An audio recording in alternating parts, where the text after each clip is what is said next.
Nehemiah Chapter 4. Now when Sanballat heard that we were building the wall, he was angry and greatly enraged, and he mocked the Jews. He said in the presence of his associates and of the army of Samaria, "What are these feeble Jews doing? Will they restore things? Will they sacrifice? Will they finish it in a day? Will they revive the stones out of the heaps of rubbish, and burned ones at that?" Tobiah the Ammonite was beside him, and he said, "That stone wall they are building, any fox going up on it would break it down. Hear, O our God, for we are despised. Turn their taunt back on their own heads, and give them over as plunder in a land of captivity. Do not cover their guilt, and do not let their sin be blotted out from your sight, for they have hurled insults in the face of the builders."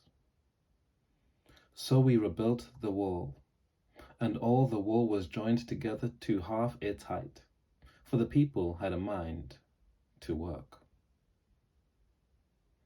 But when Sanballat and Tobiah and the Arabs and the Ammonites and the Ashdodites heard that the repairing of the walls of Jerusalem was going forward, and the gaps were beginning to be closed, they were very angry, and all plotted together to come and fight against Jerusalem, and to cause confusion in it.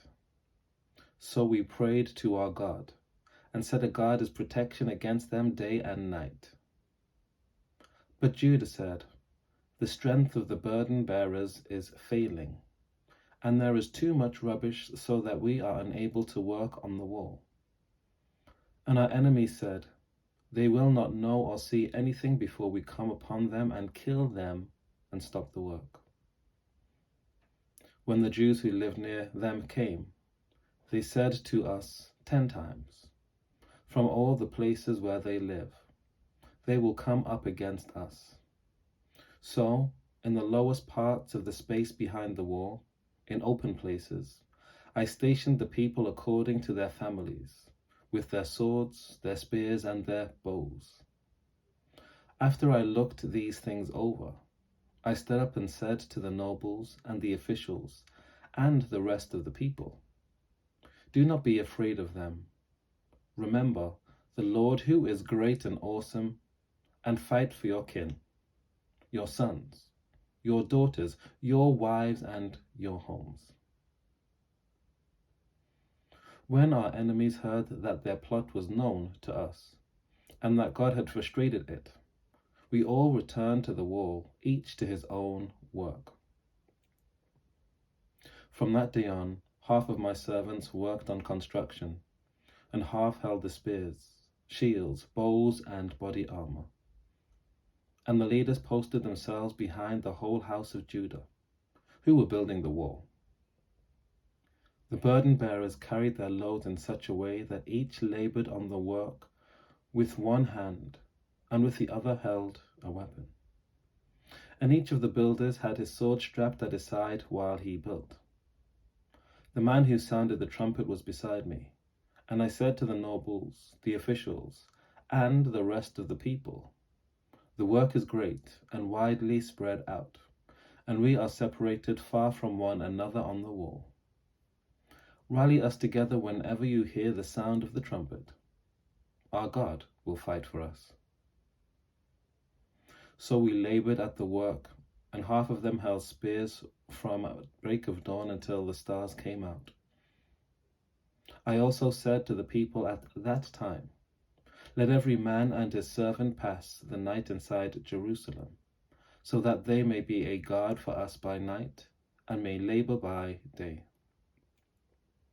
So neither I, nor my brothers, nor my servants, nor the men of the guards who followed me ever took off our clothes. Each kept his weapon in his right hand. Nehemiah Chapter 5. Now there was a great outcry of the people and of their wives against their Jewish kin. For there were those who said, with our sons and our daughters we are many. We must get grain so that we may eat and stay alive. There were also those who said, we are having to pledge our fields, our vineyards, and our houses in order to get grain during the famine. And there were those who said, we are having to borrow money on our fields and vineyards to pay the king's tax. Now our flesh is the same as that of our kindred. Our children are the same as their children, and yet we are forcing our sons and daughters to be slaves, and some of our daughters have been ravished. We are powerless, and our fields and vineyards now belong to others. I was very angry when I heard their outcry and these complaints. After thinking it over, I brought charges against the nobles and the officials. I said to them, you are all taking interest from your own people. And I called the great assembly to deal with them, and said to them, as far as we were able, we have bought back our Jewish kindred who have been sold to other nations. But now you are selling your own kin, who must then be bought back by us. They were silent and could not find a word to say. So I said, the thing that you are doing is not good. Should you not walk in the fear of our God, to prevent the taunts of the nations, our enemies? Moreover, I and my brothers and my servants are lending them money and grain. Let us stop this taking of interest. Restore to them this very day their fields, their vineyards, their olive orchards, and their houses, and the interest on the money, grain, wine, and oil that you have been exacting from them. Then they said, we will restore everything and demand nothing more from them. We will do as you say. And I called the priests and made them take an oath to do as they had promised. I also shook out the fold of my garment and said, so may God shake out everyone from house and from property who does not perform this promise. Thus may they be shaken out and emptied. And all the assembly said, Amen, and praised the Lord. And the people did as they had promised. Moreover, from the time that I was appointed to be their governor in the land of Judah, from the 20th year to the 32nd year of King Artaxerxes, 12 years, neither I nor my brothers ate the food allowance of the governor. The former governors who were before me laid heavy burdens on the people, and took food and wine from them, besides 40 shekels of silver. Even their servants lorded it over the people. But I did not do so, because of the fear of God. Indeed, I devoted myself to the work on this wall, and acquired no land, and all my servants were gathered there for the work. Moreover, there were at my table 150 people, Jews and officials, beside those who came to us from the nations around us. Now that which was prepared for one day was 1 ox and 6 choice sheep. Also fowls were prepared for me, and every 10 days skins of wine in abundance.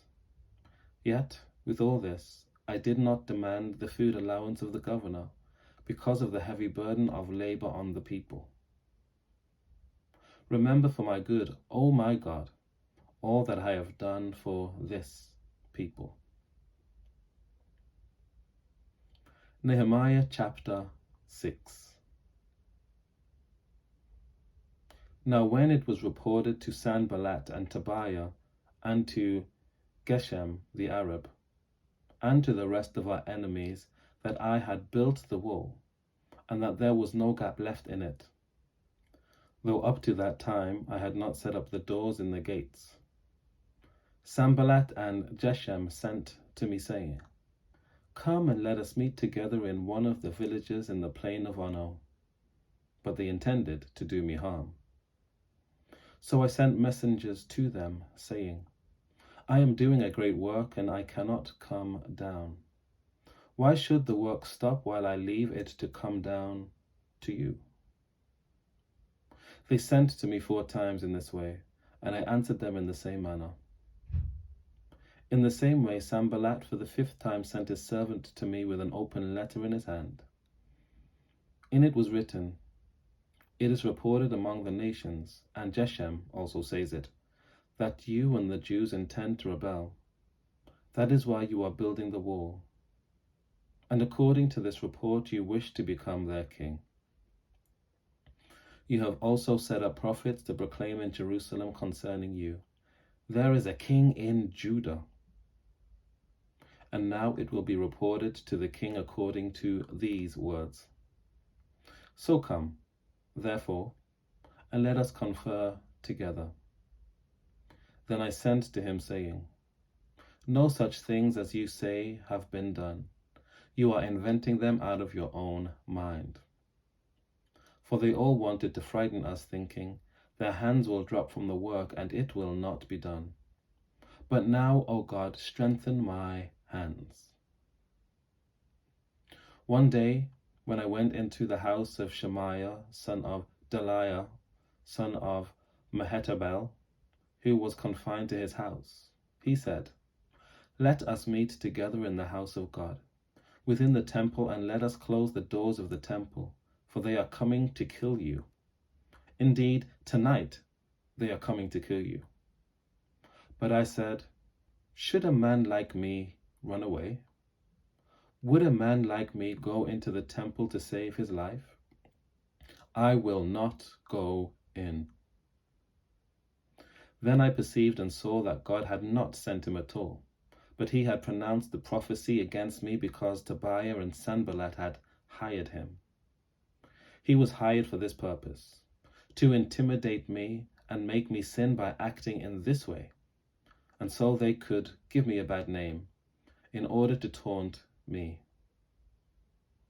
Remember Tobiah and Sanballat, O my God, according to these things that they did, and also the prophetess Noadiah and the rest of the prophets who wanted to make me afraid. So the war was finished on the 25th day of the month of Elul, in 52 days.